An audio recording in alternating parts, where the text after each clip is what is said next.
फिर से एक नए दिन के लिए धन्यवाद करते हैं प्रभु का।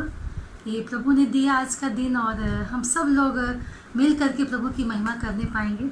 सचमुच में प्रभु अनुग्रह करता है और इन दिनों हमारे चारों ओर बहुत अनेक प्रकार की घटनाएं घट रही है, फिर भी प्रभु हमें अपने सद्भुत वचन के द्वारा हमें सामर्थ देता है। सचमुच में इन दिनों हम लोग काफ़ी निराशा की ओर जा रहे हैं और हमारे जीवन में कठिनाइयाँ बहुत सारी आ रही हैं और हर बात में हम अपने परमेश्वर को हम लोग दोष देने के सिवा और हम लोग कुछ नहीं करते हैं। तो प्रभु आज आपसे बात करना चाहता है, हमसे बात करना चाहता है, तो हम सब लोग मिल करके हम थोड़े समय के लिए हम लोग प्रभु की संगति में आने पाए और सब लोग को प्रभु के अनुग्रह को हमारे के जीवन में हम देना चाहते हैं प्रभु के नाम से। आइए हम लोग एक वचन देखते हैं, याकूब की पत्री उसका पहला अध्याय और उसका 12 से 18 पद। याकूब की पत्री उसका 12 पद से 18 पद, पहला अध्याय उसका 12 पद से 18 पद। उसमें इस प्रकार लिखा हुआ है, धन्य है वह मनुष्य जो परीक्षा में स्थिर रहता है। धन्य है वह मनुष्य जो परीक्षा में स्थिर रहता है, क्योंकि वह खरा निकलकर जीवन का वह मुकुट पाएगा जिसकी प्रतिज्ञा प्रभु ने अपने प्रेम करने वालों को की है। जब कभी किसी को परीक्षा हो तो वह यह ना कहे कि मेरी परीक्षा परमेश्वर की ओर से है, क्योंकि ना तो बुरी बातों की परमेश्वर की परीक्षा हो सकती है और ना वह किसी की परीक्षा आप करता है, परंतु प्रत्येक व्यक्ति अपनी ही अभिलाषाओं से खींचकर और फंसकर परीक्षा में पड़ता है। फिर अभिलाषा गर्भवती होकर पाप को जनती है और पाप जब वह बढ़ जाता है तो मृत्यु को उत्पन्न करता है। हे मेरे प्रिय भाइयों, धोखा न खाओ, क्योंकि हर एक अच्छा वरदान और हर एक अच्छा उत्तम दान ऊपर से ही है और ज्योतियों के पिता की ओर से मिलता है, जिसमें ना तो कोई परिवर्तन हो सकता है और ना कोई अदल बदल की कारण उस पर छाया पड़ती है। उसने अपनी ही इच्छा से अपने सत्य के वचन के द्वारा उत्पन्न किया ताकि हम उसकी सृष्टि की वस्तुओं में से एक प्रकार के प्रथम फल हों। आमीन। परमेश्वर इस वचन के द्वारा चाहता है कि अगर हम परीक्षा में पढ़ते हैं, अगर हमारी परीक्षा होती है, जांच अगर होती है और हम धीरज के बारे में हम परमेश्वर की ओर से हम दृढ़ता को प्रदान करता है परमेश्वर, और हमें एक प्रकार की एक सहायता करता है परमेश्वर की ओर से, वो हमें मिलता है, वो हमें धीरज मिलता है जब हम दुख में रहते हैं, परीक्षा में रहते हैं, जब हमारी जांचें होती है, नाना प्रकार की समस्याएं आती हैं, तो प्रभु की दृढ़ता हमें सहने को हमें मदद करती है। वह जीवन का मुकुट पाता है। जो इन दिनों कठिन परिस्थितियों में, विपत्तियों में, परीक्षाओं में स्थिर रहता है तो वह जीवन के मुकुट को पाता है। अगर हम कुछ वचनों को देखते हैं तो हम पाते हैं कि उसमें वचन हमें क्या बताता है। प्रकाशित वाक्य है उसका 2 अध्याय और उसका 10 पद को हम लोग पढ़ेंगे तो उसमें हमें देखते हैं हमें क्या मिलता है।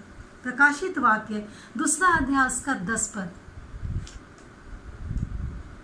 जो दुख तुझको झेलने होंगे उससे मत डर, क्योंकि देखो शैतान तुम में से तुझको जेल खाने में डालने पर है, ताकि तुम परखे जाओ और तुम्हें 10 दिन तक क्लेश उठाना होगा।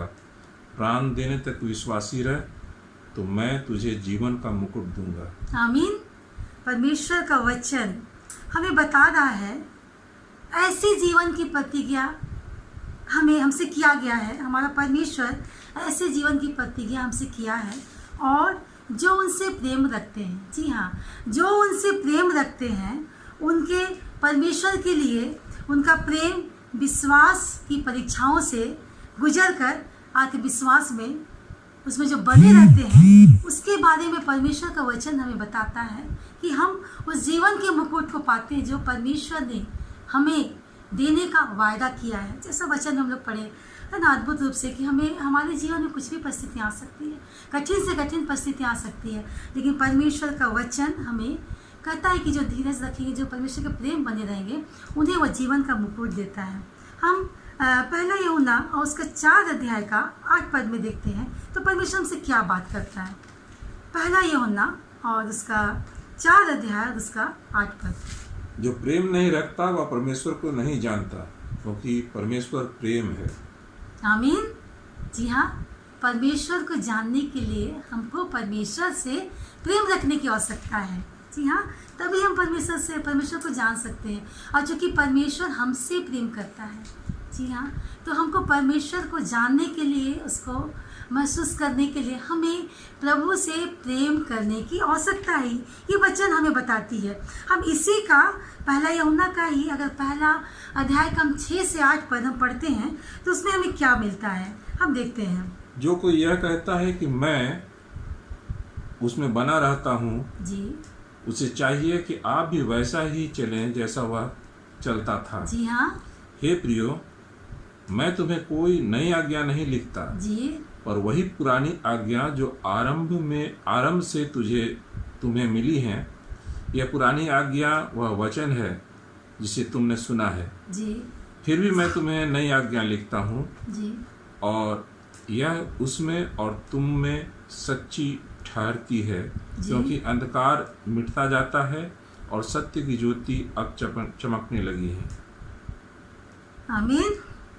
परमेश्वर यहाँ बोलता है, हमसे बात कर रहा है कि जी हाँ, हमारे अंदर जो बुद्धि है, जी हमारे अंदर जो बुद्धि है उसके बारे में परमेश्वर कहता है कि बुद्धि के बारे में कि आशा प्रेम से मांगने पर परमेश्वर हमें उस बुद्धि को देता है। हम पाते हैं परमेश्वर से बुद्धि, और हम उसकी जो जीत होती है वो आशीष के रूप में हमारे जीवन में आती है। परमेश्वर हमें हर परीक्षाओं में हमारी सहायता करता है, हमारी मदद करता है। कितना भी हम परीक्षा में क्यों ना पढ़े, पर परमेश्वर हमारे साथ खड़ा रहता है। इसलिए जब हम परीक्षा में पढ़ें, जी हाँ, अगर हम परीक्षा में पढ़ते हैं तो हम इसमें परमेश्वर के आनंद को हम महसूस करें, हम जानें, हम परमेश्वर के उस आनंद को महसूस करें, क्योंकि वो हमारे साथ है, वो हमें कभी नहीं छोड़ा है। और हम उसके द्वारा, अर्थात जो दुख हमारे जीवन में आती है उसको सहने की क्षमता हमें परमेश्वर की ओर से मिलता है। जी हाँ, हमें दुख जो हमारे जीवन में आती है या परीक्षाएं आती है तो उसमें हम उसको सहने की क्षमता परमेश्वर देता है, और वो हमें उसके आशीष के रूप में वो हमारे साथ रहता है। वो क्षमता जो है, दुख सहने की क्षमता, वो आशीष के रूप में हमारे जीवन में देता है। तो याकूब की पत्री में यह स्पष्ट रूप से, कठोर रूप से यह बोला जा रहा है, यह जताया जा रहा है कि हम पाप करने का एक आसान सा बहाना ढूंढते हैं। जी हाँ, हम पाप करते हैं तो हमारे लिए कोई ना कोई बहाना होता है। बहुत सरल तरीके से उस बहाने को हम लोग ढूंढते हैं, और हम लोग उस पाप के बहाने को हम परमेश्वर के ऊपर डाल देते हैं। हमारा ये कहना हो जाता है कि जो कुछ भी है वो विपत्ति मेरे जीवन में आ रही, दुख आ रही है, तो परमेश्वर की ओर आ रही। लेकिन जी हाँ, आज मैं इस वचन के जरिए मैं एक बात कहना चाहती हूँ कि वचन हमें स्पष्ट रूप से हमें बता रहा है कि परमेश्वर कभी परीक्षा नहीं लेता है हमारा। जी हाँ, हमें जांचता है, परखता है, लेकिन हमें परीक्षा में कभी नहीं डालता है। वो कभी नहीं परीक्षा हमारे लेता है ना। तो परमेश्वर है। हम इफिसियों के याकूब की पत्री में ही देखते, उसका 18 अध्याय में पहला अध्याय का उसका 18 पद में हमें वचन क्या बताता है। उसने अपनी ही इच्छा से हमें सत्य के वचन के द्वारा उत्पन्न किया, ताकि हम उसकी सृष्टि की हुई वस्तुओं में से एक प्रकार के प्रथम फल हों। आमीन। परमेश्वर हमें सृजा है और हम उनके लिए प्रथम फल हैं। जी हाँ, प्रथम फल मतलब उसमें वो सारे गुण जो परमेश्वर का गुण है, वो उस फल को हमें चाहता है। प्रभु उस प्रथम फल को हमें बनाना चाहता है ना। हम देखते हैं कुछ वचन को, इफिसियों की पत्री उसका पहला अध्याय का 13 पद हमें क्या बताता है। इफिसियों की पत्री उसका पहला अध्याय का 13 पद। और उसी में तुम पर भी, जब तुमने सत्य का वचन सुना, जी, तुमने सत्य का वचन सुना, जो तुम्हारे उद्धार का सुसमाचार है, जो तुम्हारे उद्धार का सुसमाचार है, और जिस पर तुमने विश्वास किया, और जिस पर तुमने विश्वास किया, हमने विश्वास किया, प्रतिज्ञा किए हुए पवित्र आत्मा की छाप लगी। जी हाँ, वचन हमें बता रहा है। और एक वचन देखते हैं हम लोग, फिलिस्तियों की पत्री उसका पहला अध्याय का 5 पद। कुलुस्सियों की पत्री उसका पहला अध्याय का 5 पद हमें क्या बताता है? उस आशा की हुई वस्तु के कारण जो तुम्हारे लिए स्वर्ग में रखी हुई है, जी हाँ, जिसका वर्णन तुम उस सुसमाचार के सत्य वचन में सुन चुके हो। जी, वचन हमें बता रहा है कि उस आशा के विषय में बता रहा है ना, उस आशा के विषय में बता रहा है जो हम लोगों ने परमेश्वर के सुसमाचार में हम लोगों ने सुन चुका है। उस आशा के विषय में हमें प्रभु यहाँ जता रहा है। जी हाँ, पाप जो है वो हमेशा वो मृत्यु के संतान को उत्पन्न करता है। पाप हमेशा मृत्यु के संतान को उत्पन्न करता है ना। और जो स्वर्गीय जो ज्योति का पिता है, जो हम लोगों ने वचन में पढ़ा, जो ज्योति का पिता है वो उद्धार और जीवन को देता है। जी हाँ, हमारा जीवन तो पाप में डूबा हुआ है, लेकिन जो ज्योति का जो परमेश्वर है वो हमें उद्धार के जीवन को देता है। जिस प्रकार सूर्य की छाया भले बदल सकती है, जी हाँ, जिस सूर्य को परमेश्वर ने बनाया है उसकी छाया का स्वरूप, उसका आकार प्रकार बदल सकता है, लेकिन जो हमारा परमेश्वर है, जी हाँ, जिसने उस सूर्य को बनाया है वो कभी नहीं बदल सकता है। जी हाँ, वो कभी नहीं बदल सकता है। और हर एक अच्छी बातें, हर एक आशीष की बातें, हर एक अच्छी बातें, हर एक अच्छी वरदान वो हमें परमेश्वर की ओर से मिलती है। हम प्रेरितों का कार्य उसका 26 अध्याय का 18 पद देखते हैं, उसमें क्या लिखा हुआ है।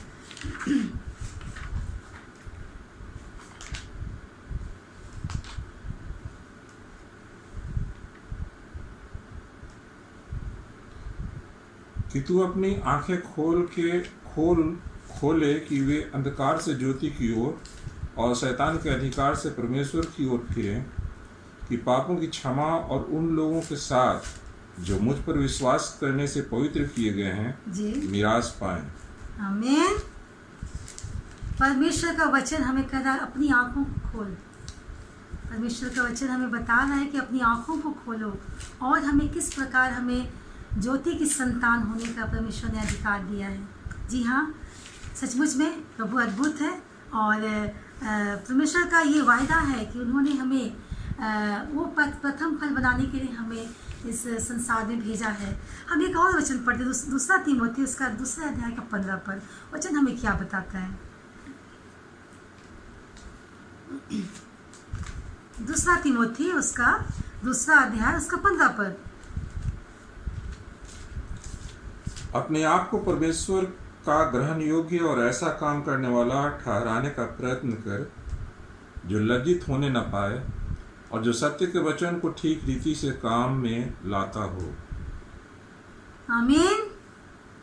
परमेश्वर के सत्य जीवनदायक वचन, जी हाँ, परमेश्वर के उस सत्य जीवनदायक वचन पर हमें भरोसा करना चाहिए। जी हाँ, हमें भरोसा करना चाहिए ताकि परमेश्वर जो चाहता है उसकी सत्यता को हम जानने पाए। परमेश्वर आज चाहता है कि उसके वचन की सत्यता को हम समझें। हम एक और वचन देखते हैं, हम इसके बाद वचन को बंद करेंगे। हम इफिसियों की पत्री उसका 5 अध्याय का 8 पद। क्योंकि तुम तो पहले अंधकार थे परंतु अब प्रभु में ज्योति हो, अतः ज्योति की संतान के समान चलो। जी हाँ, हमारा जीवन पहले अंधकार में था। अंधकार यानी हम लोग सब कुछ जानते हैं कि अंधकार मतलब क्या होता है। जहाँ पर पाप होती है वहाँ पर अंधकार होती है, लेकिन जहाँ पर रोशनी होती है, जहाँ उजाला होता है, वहाँ पर जीवन होता है। जी हाँ, तो परमेश्वर का वचन हमें बताता है। और इसी प्रकार हम पहला थिस्सलुनीकियों उसका 5 अध्याय का हम 5 पद में उसमें वचन बताता है, क्योंकि तुम सब ज्योति की संतान और दिन की संतान हो, और हम ना रात के हैं ना अंधकार के हैं। आमीन। परमेश्वर का वचन कहता है कि हम हैं वो ज्योति की संतान है, हम दिन की संतान है, ना कि रात की संतान है ना। तो परमेश्वर आज आपसे और मुझसे ये कहता है कि हम और आप परमेश्वर के प्रथम फल हैं। हम और आप परमेश्वर के प्रथम फल हैं, और इसलिए अपनी लालसाएं, जो हमारे अंदर जो लालसाएं जो निकलती है, जो लालसाएं उत्पन्न होती है, उस लालसाओं को हम त्याग दें। और हम उस लालसा की ओर बढ़े जो हमें परमेश्वर ने हमें दिया है। जी हाँ, और हमारे अंदर जो भी बुराइयाँ आती हैं, परीक्षाएं आती हैं या शैतान की ओर से जो बातें होती हैं, हमें उसका विरोध करने के लिए पूरी तरह से हमें प्रभु की सहायता के साथ में हम उससे लड़ना है। जी हाँ, हमको लड़ना है ताकि वो परमेश्वर जो चाहता है कि हम वही ज्योति की संतान बने, और उसकी यही इच्छा है कि हम प्रथम फल और ज्योति की संतान बने।